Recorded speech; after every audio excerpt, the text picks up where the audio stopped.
سے زیادہ جو پیار کرنے والا ہے، صبح سے شام تک ہر نافرمانی دیکھ کر کہتا ہے انتظار کر رہا ہوں، جب آئے گا توبہ قبول۔ کبھی تانا نہیں سنو گے اللہ سے، اب کیوں آئے ہو، پہلے کہاں تھے؟ آؤ تو صحیح، نہ کہیں جہاں میں اما ملی، جو اما ملی تو کہاں ملی، میرے جرم خانہ خراب کو تیرے عفو بندہ۔ سر سا تعارف ہے کہ قرآن کس کا کلام ہے؟ اللہ کا۔ کون لایا؟ حضرت جبرائیل۔ کن کے پاس لایا؟ حضرت محمد صلی اللہ علیہ وآلہ وسلم۔ کس لیے لایا؟ کہ ہمیں زندگی کا انجام سمجھایا جا سکے۔ زندگی میں خوشی لانا چاہتے ہو تو برداشت کرنا سیکھو، اور زندگی کو برباد کرنا ہو تو زبان کھول دو۔ جس کی زبان کھل گئی اس کا دین گیا، جس کی زبان ہاتھ میں آ گئی اس کا سارا دین ہاتھ میں آ گیا۔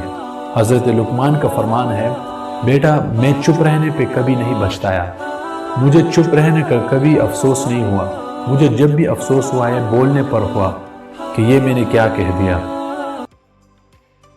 ایک صحابی نے پوچھا یا رسول اللہ سب سے بڑی نیکی کیا ہے؟ تو آپ نے کہا اچھے اخلاق سب سے بڑی نیکی ہے۔ پھر اس نے پوچھا یا رسول اللہ سب سے بڑی برائی کیا ہے؟ تو آپ نے فرمایا برے اخلاق سب سے بڑی برائی ہے۔ گناہوں میں پڑ جانا، گالی گلوچ، لوگوں پر جھوٹے مقدمے، یہ عام معمول بنا ہوا ہے۔ جھوٹی گواہیاں، جھوٹے مقدمے اور دھوکہ، فراڈ، فریب، یہ برے اخلاق ہے۔ صلی اللہ علیہ وآلہ وسلم نے فرمایا کہ جمعے کے دن میرے اوپر کثرت کے ساتھ درود پڑھا کرو، کیونکہ یہ یوم مشہود ہے کہ اس دن فرشتے حاضر ہوتے ہیں، اور جمعے کے دن کثرت کے ساتھ باقی دنوں کی نسبت میرے اوپر درود پڑھا کرو۔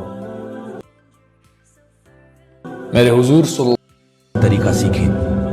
یا اللہ آپ میری امید نہیں میرا یقین ہو، یا اللہ میرے دل کو منافقت سے، میرے عمل کو دکھاوے سے، میری زبان کو جھوٹ سے اور میری آنکھوں کو خیانت سے پاک کر دے۔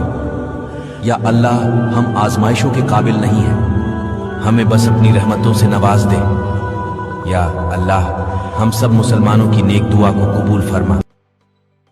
صلی اللہ علیہ وسلم نے پوچھا یا اللہ تیرے ناراض ہونے کی نشانی کیا ہے؟ تو اللہ تعالیٰ نے فرمایا جب تو دیکھے کہ بارش بغیر موسم کے ہو رہی ہے، اور حکومت بے وقوفوں کے پاس ہے، اور پیسہ بخیلوں کے پاس ہے، تو تم سمجھنا کہ میں ناراض ہو چکا۔ جس نبی کو رحمت للعالمین کہا گیا، آج ہم ان سے محبت کے دعوے دار تو ہیں، آج ہم ان کی محبت میں گلیاں بازار تو سجاتے ہیں، لیکن ان کی لائف کو سٹڈی کرنے کا ٹائم نہیں ہے ہمارے پاس۔ نبی سے محبت کا اظہار اس سے بڑھ کر کیا ہوگا کہ آپ ان کی زندگی کے بارے میں سٹڈی کریں، انہوں نے ہمیں کیسے بتایا زندگی گزارنا، اس پر عمل کریں۔ آپ صلی اللہ علیہ وسلم نے خطبہ حجۃ الوداع میں کیا فرمایا کہ میں تم میں دو چیزیں چھوڑ کر جا رہا ہوں، پہلی ہے قرآن اور دوسرا میری سنت، جو ان دونوں کو تھام لے گا وہ دنیا و آخرت میں کامیاب ہوگا۔ لیکن افسوس کہ نہ تو آج ہم نے قرآن کو تھاما ہے اور نہ ہی ہم سنت پر عمل کر رہے ہیں۔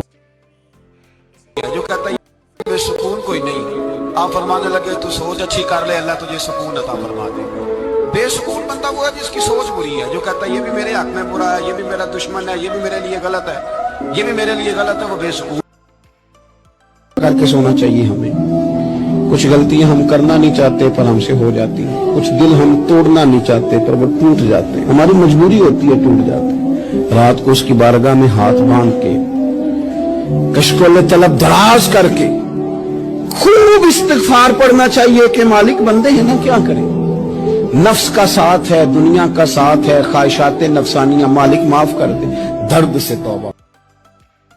میرے نبی نے فرمایا تیرا باپ تیری جنت کا سب سے بڑا دروازہ ہے، اگر تو نے باپ کو ناراض کر کے موت پائی تو تیرے لیے جنت کا دروازہ کھل نہ سکے گا، یہ باپ کا مقام ہے۔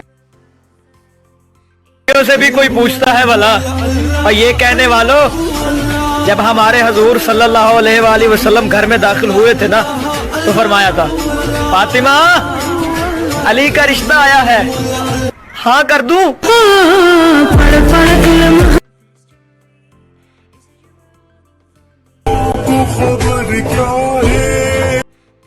پوچھا